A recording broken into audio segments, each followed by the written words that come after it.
Hey, welcome to post-traumatic stress recovery.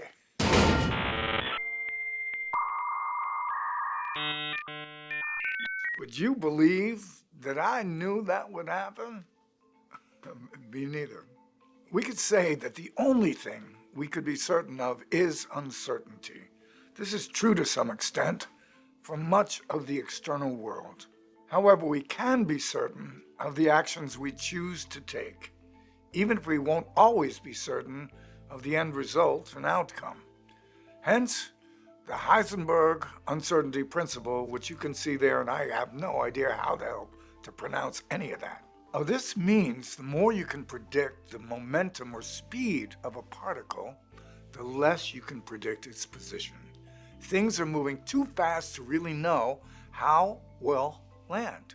But if we are too solid on our position, we really can't predict the momentum needed for change. I hate that. Righteousness. And I also really question anyone who always thinks they know, feels they know, imagines they know what's best for everyone.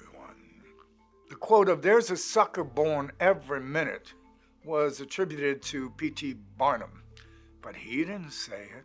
It actually came from a banker, a remote ancestor of the oligarchy. I'd prefer if you and I know what we think, know what we feel, and know what we imagine could be true. I also hate the quote, "the only thing to fear is fear itself." Oh God, it's a stupid redundant feedback loop. Oh no, I'm getting afraid. I'm afraid that I'm afraid. Now I'm even more afraid that I'm afraid. And I'm getting really afraid of being afraid. Jesus! Fear is not your enemy. It's an ally that signals you to be wary. Be prepared. Take action. This first part is an inside job. By the way, you can't have courage. You can't have courage, intelligence, or compassion the way you think. And I don't mean to bum you out. I want you to think of the Wizard of Oz. The Scarecrow did not get a brain. He got a diploma. The lion didn't get courage. He got a medal. And the Tin Man didn't get a heart. He got a heart-shaped clock. Now, I usually ask people, well, why did they get these things? And people say, it's because they had intelligence, compassion, and courage all along. No, they didn't. The lion was scared by the little dog, Toto.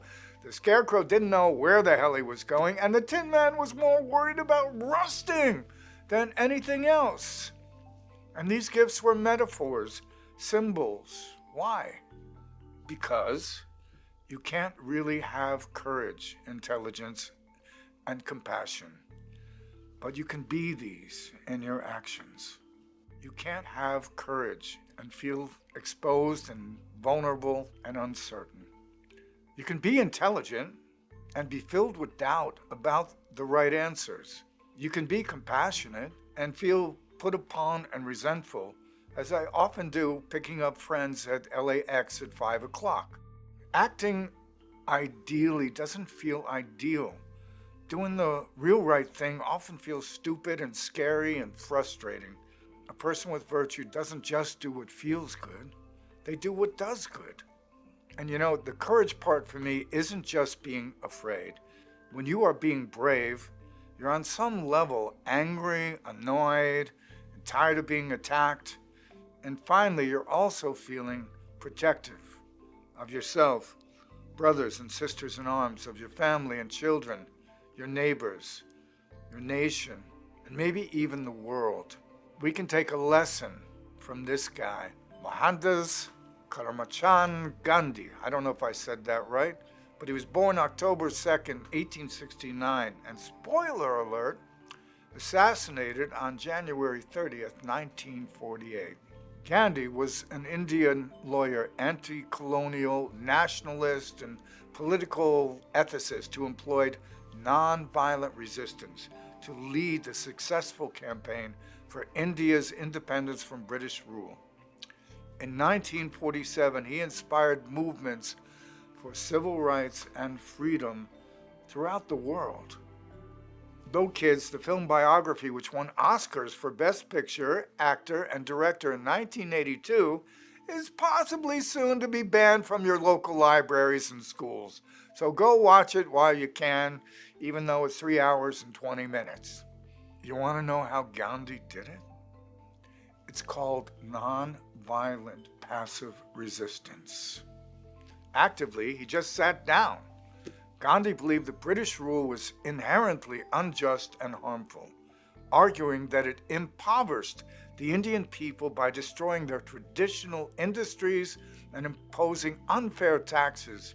He encouraged people to boycott British goods, schools, law courts, and government jobs, advocating for self-reliance and resisting British control. I guess we in America don't have to worry about the government jobs part anymore. While Gandhi opposed British rule, he distinguished between the British people and the British government, stating that he had no hatred for the British people and even had friends among them. Me too. I have Americans and British friends that supported the Trump regime, and they all thought they were doing the right thing, that it was the right time. So when I think of the current administration of Trump and Vance and Muskie and the cabinet of Dr. Caligari and Mikey and all the filleted minions in the House and the Senate, I don't hate them. I respect all of them for their ability to just get their jobs in the first place. I don't respect the job they're doing with the country, okay? The dinosaurs went extinct a long time ago. We have a lot of leaders who have gone beyond the age of extinction. So, it's not about breaking the law, it's exercising your right to protest against what is depriving you from life, liberty, and the pursuit of your happiness. However, I don't recommend protesting if you only have a visa or a green card at this time. See, even if ICE arrests you accidentally, you'll be deported and placed in a foreign prison, and U.S. officials will say, whoops, there's nothing we can do. It's another country's problem. It's up to American citizens who are still free to protest to lead by example and take charge. And yes, that does mean including even those Gulf of America Americans. You know, Trump's executive order ending DEI programs, diversity, equity, and inclusion for the federal government, and sanctions for those corporations, schools, and associations still promoting DEI occurred earlier this year, and he described his actions as anti-woke. Is anti-woke asleep or merely unconscious bigotry? Who can say? But a number of major corporations caved in and sold out. They scrapped their programs of DEI out of fear of reprisal. And that's because the United States, there are 4 branches of government. There's the legislative, judicial, executive, and corporate. And still, we can use one of Gandhi's techniques of passive resistance. The boy, are you caught with your pants down thing that you can do is fight with your dollar. Support and shop at the companies that continue to practice diversity, equity, and inclusion. A few of these are, believe it or not, Apple, Costco, Ben & Jerry's, E.L.F. Beauty, and Coca-Cola. Again, remember to eat, drink, and be merry in moderation, and always have a designated driver or use a Lyft driver, because they're there too. By the way, none of these above-mentioned companies are paying for any of these shows, and we could use the help. So Apple, Costco, Ben & Jerry's, Elf, Coke, and Lyft, I'm more than open to discuss, ads. These other companies are the ones who complied to eliminating DEI policies, at least in their staffing, employment, charitable, and scholarship practices, as well as most federally supported universities and colleges around the country. They may have felt they had to, in order to avoid sanctions and retributions from Donald, J.D. Muskie, and all their other flunkies, toadies, lickspittles, and minions. That doesn't make it right. Many other entities and associations are suing, and thank you, Harvard, for fighting back. Again, fight with your dollar, and yes, you may have to use Amazon, take the kids to Disneyland, and buy a Ford. Do the best you can and take comfort that there are people who are taking action. You could be one of them. All that is necessary for evil to triumph is for good men to do nothing. Hold your horses. Don't get your boxers and panties in a bunch. I'm not saying that Trump and his cronies are evil. A bull in a china shop isn't evil. But we don't want your bull to hang out in our store. Don't use a sledgehammer when a fly swatter will do. Well, that's all for today's show. And I want you to remember, lead with respect, follow with compassion, rinse and repeat. And if that still doesn't work, Gandhify.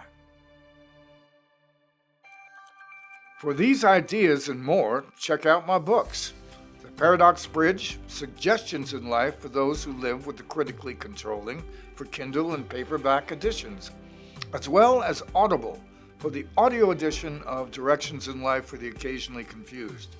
You can also get directions for free if you're an Amazon Prime member, all through the oligarchy of Amazon.com. All proceeds will go to making sure I can hightail it out of the country in the event of being targeted by the current administration. Thanks for showing up.